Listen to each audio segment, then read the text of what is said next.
Welcome! If you're tuning in, that means you are here for our talk about building an ethical game studio. My name is Derek, and I'm Caldera Interactive's executive producer. That means that while the rest of the studio is working hard on our game, a lot of my time is spent thinking about the kind of studio that we are becoming.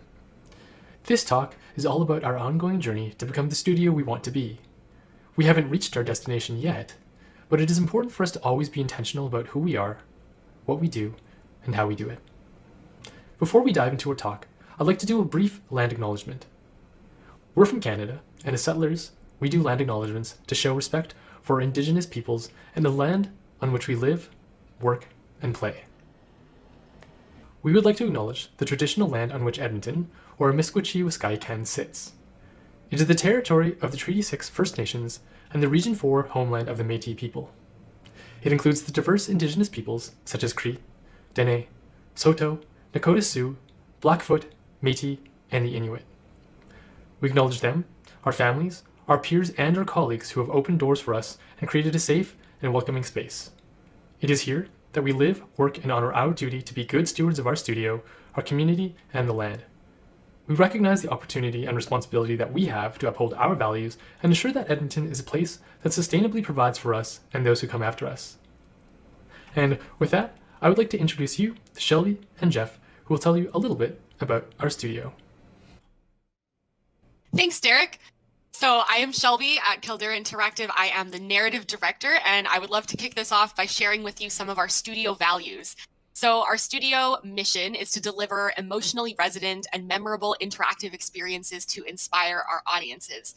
And to do this, we have a set of 5 core values that we have established since the beginning that we hope to work toward and really have foster the culture at our studio.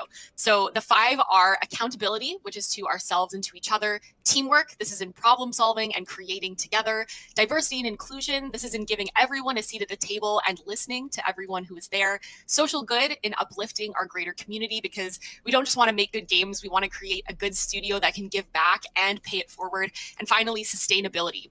So this is the way that we make games while being environmentally conscious, but also how we sustain our studio for careers to flourish down the road.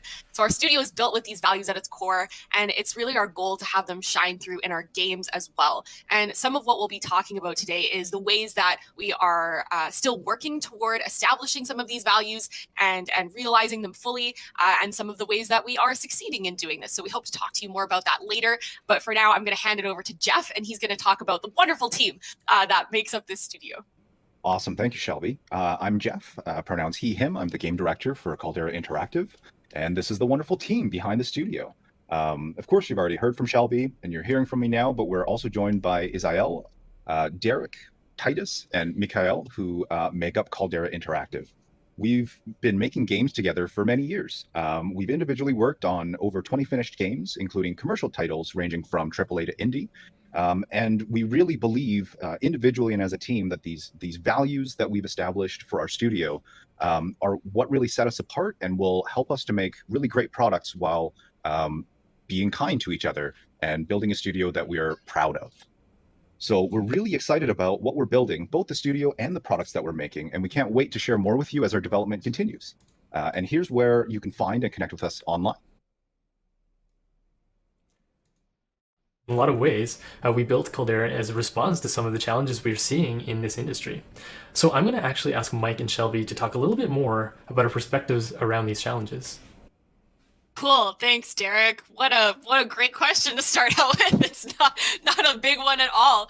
So Mike and I here are going to talk about some of what we feel are just a couple of the problems that we would love to kind of dig into a little bit, and the ways that we hope to address them in our own studio and the way that we make games. So I'll kick it off, Mike, if that's okay. Sounds good. And I kind of want to start with a quote from a writer that I really love. Her name is Phoebe Waller-Bridge. She wrote for Fleabag. She was Fleabag in the show, if anyone's familiar with that. But she was asked a question. What is her least favorite question to be asked in interviews and the like? And her response was, what is it like to be a woman in your industry? And I think that really stuck out to me because as a woman in the gaming industry, there are aspects that can be challenging. And I think part of why she doesn't like to be asked that question is because it can put the onus of solving the problem on the group that is most affected by a problem. And I think that's something that we see a lot in terms of wanting to do something that's good, wanting to be more diverse and inclusive and to fold everyone in. But this can often be an outcome of placing the need of solving these problems on those people. And so I think this is a problem that we're starting to recognize a little bit more. We're trying to mitigate that a little bit more. And at Caldera, I think it's just something that we're trying to be aware of and recognize the challenges that can come with striving for diversity in a way that doesn't point fingers at anyone. It doesn't put anyone on a pedestal, but instead respects everybody's experience and doesn't put too much pressure or expectations on a singular person to solve every problem. We want to be in this together. We want to have an open space where we can talk about these things, share our fears and our frustrations and our anger. I know a lot of the time I personally get really frustrated with some of the things that happen in this industry, and to just say that this is hard.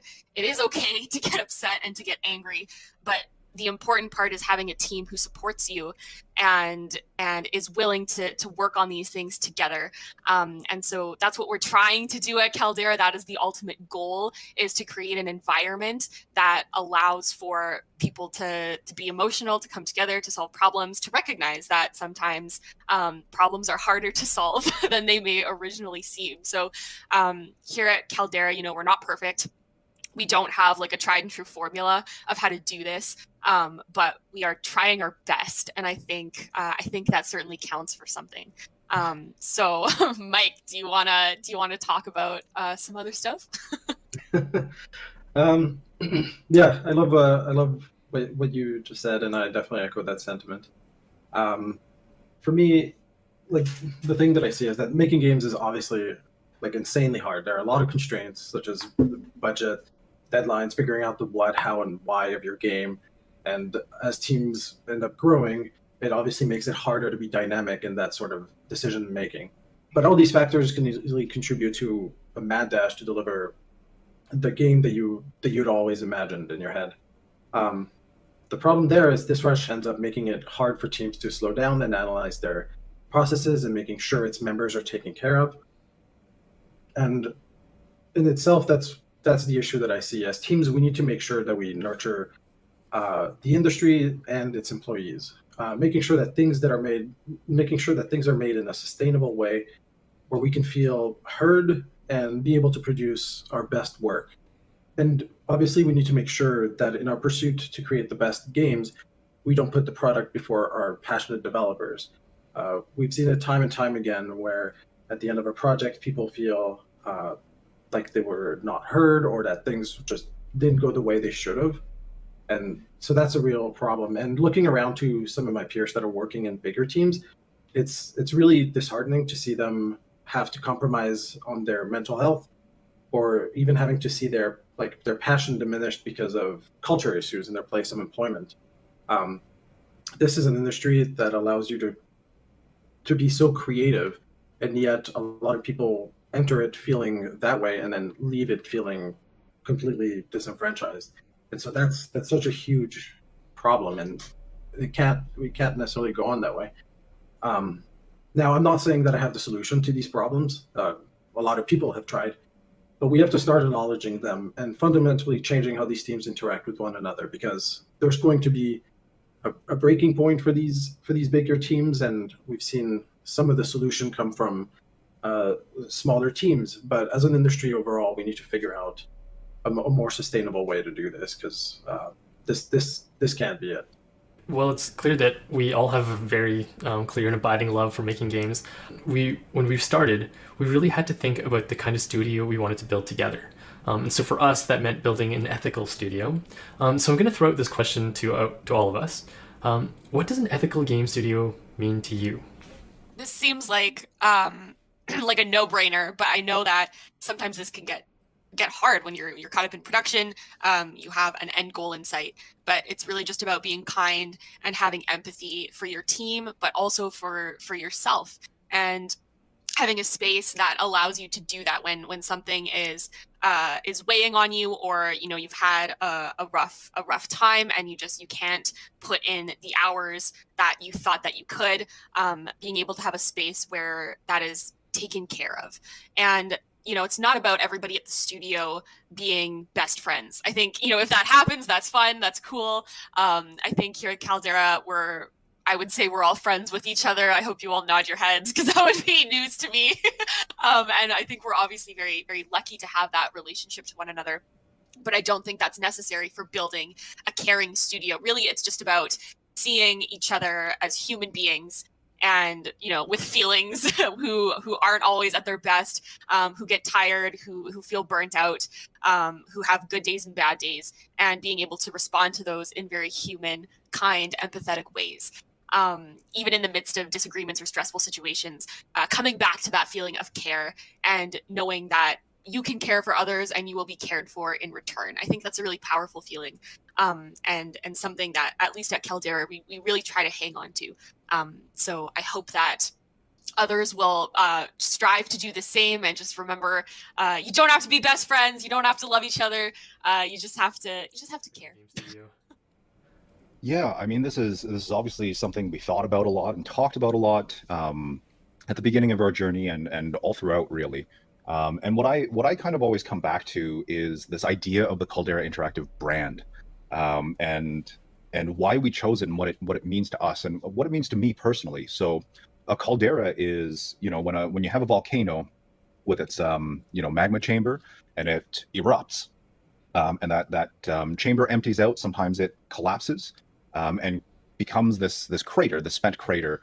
And a lot of times what will happen with that crater is it begins to fill with water, it becomes a crater lake, and things start to flourish in the wake of the eruption. And to me, it really represents how something so beautiful, serene, and nourishing can come from what was once unpredictable, destructive, and dangerous. And so it's a natural story of growth, redemption, and hope. And this is really important to me personally, because this studio is kind of the culmination of my personal journey of transformation from someone who was unpredictable and angry, and became someone who wanted to uplift others, and be a stable foundation. And so I really want to focus, when we talk about building an ethical studio, in really embodying and demonstrating through leadership this focus on gratitude, compassion, and empathy in everything we do. Not just how we interact with each other, but how we interact with our community, how we interact with other studios, stakeholders, as well as what kinds of content we want to put into the games that we make. It should really amplify these messages and make people feel, hopefully, the way that I feel when I'm with this studio, which is that I am safe to be myself, to be my real self, and that I don't have to pretend to be someone that I'm not in order to be liked. For me, it starts with our core values and making sure that we pick ones that we want to embody. And then not only that, because it's always nice to have pretty core values, also making sure that anyone that we bring onto the team aligns on these core values.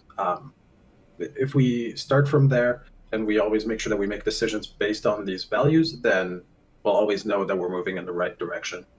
An ethical game studio is also, at least to me, is a place where we're allowed to be honest about anything and everything, whether it be about decisions with the game, arguments we might have, or beliefs that we feel aren't being represented in our craft that we want to be representing.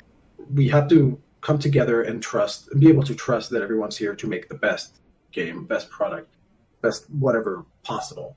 And so any disagreements or conversations that we might have on these topics are just conversations to try and make this thing the best thing it could be. So we're not here for any sort of internal politics. We're just, any arguments and conversations are always welcome, because it means that there's a rough edge that we can polish off. I don't want to be part of a team where we all just agree with each other and it just seems like we're just getting along. I'd rather have some interesting conversations and disagreements to make sure that we're always doing the right thing. For me, when I think about an ethical studio, I really think that people are the most important part. And I think that an ethical studio sees those people, sees the studio as part of like an overall system that's not just about the audience. It's not just about providing a product. It's also about the employees.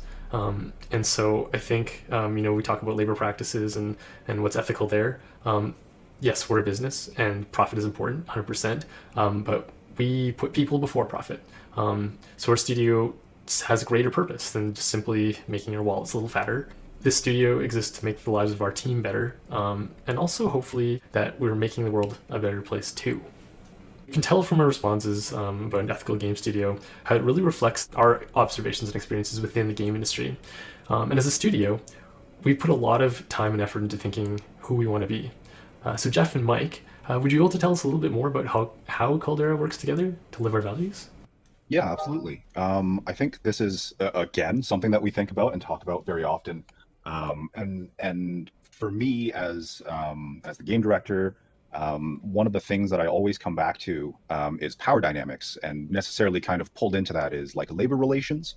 And are we considering the position that we're putting people in our decision making, right? Not just in the sort of decisions that we're making around our game, what we want in the game, how we want to represent certain things in the game, but also how we're building our company.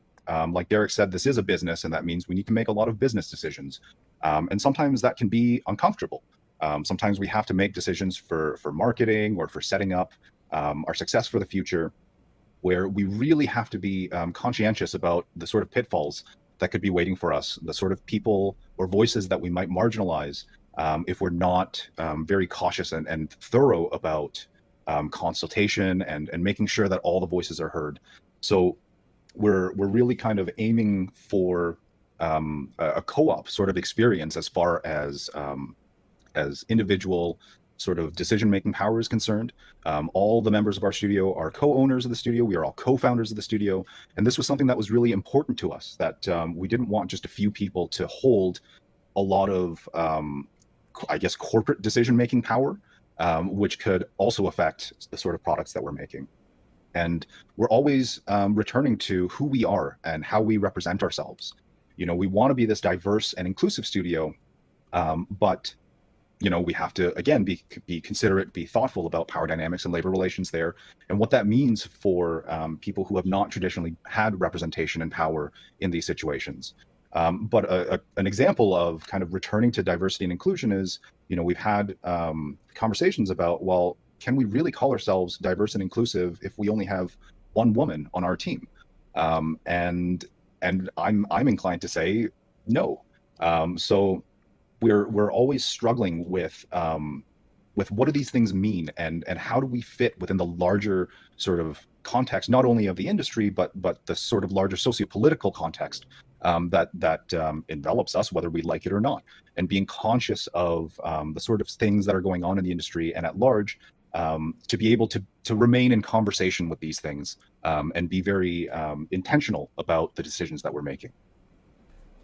Yeah, and to touch a bit on, or to follow up on what you were saying, we really don't necessarily have to have it all figured out, but we have to be trying, right? We have to be thinking about these things, and like as you mentioned, we for sure will have some blind spots, but our hearts are in it, and so are our actions. So we always make sure, or at least try and take the time to circle back and review where we're headed with that stuff. Always learning more about different intersectionalities that we might be not thinking of, and revisiting things we thought we knew. We gotta always make sure that we check our assumptions, and we try to stay reflective, and in everything we do, obviously, we try to be authentic. We can admit that we have our faults and that we have things we need to improve on. And so that's the big thing. We don't necessarily need to have the answers for them, but we definitely can reach out to people who can help us figure out those answers. And that's what it's really about. At the end of the day, we just got to be honest about who we are. It's not about pointing fingers. It's just about doing better and better for the industry, being good stewards of what we want to see in the industry. So we've spoken at length about our journey in building an ethical game studio, but if you're here, you're probably looking for some takeaways and some lessons learned. So here are some of the key takeaways that we've taken from our journey. And the first is being intentional about our culture. So whether intentional or not, our studio's culture was going to manifest itself. But by being intentional, that means that we find common ground values early on, and we talk about what they mean for us in the studio. It might seem a little hokey, but it does make a big difference in understanding where we're at and how we actually want to be. The next one is being authentic while putting people first. So the purpose of profiting from our games, as Derek had mentioned before, is really to enrich the lives of our team. That's the goal. We look out for each other, not because we are obligated to do so, but because at some level we care about each other. And I think that's so important. I know I care about all these people. I'm lucky to be their friend and to have their friendship. But it's really about working together in that way. So that's it for me. Jeff, it's your turn. Yeah. One thing that's really important to me is radical transparency and the sort of reflectiveness that that accompanies that. So it's for leadership especially. I think this radical transparency is so important, and this is something that we really try to do here at Caldera Interactive. So what might this look like? This might look like explaining the factors that go into a decision, being open and honest about the risks of the projects, as well as like your individual anxieties. It's okay to be human. We're all human. We all understand this experience, and it's okay to communicate this and be vulnerable with your team. And sometimes that can make you stronger. And being open to criticism of leadership and engaging in a genuine way when we realize that there are some shortcomings that need to be addressed. So I think these things, especially again at the leadership level, create a safer, more accommodating, more welcoming space for the rest of the team. The next one is build the company, not just the game.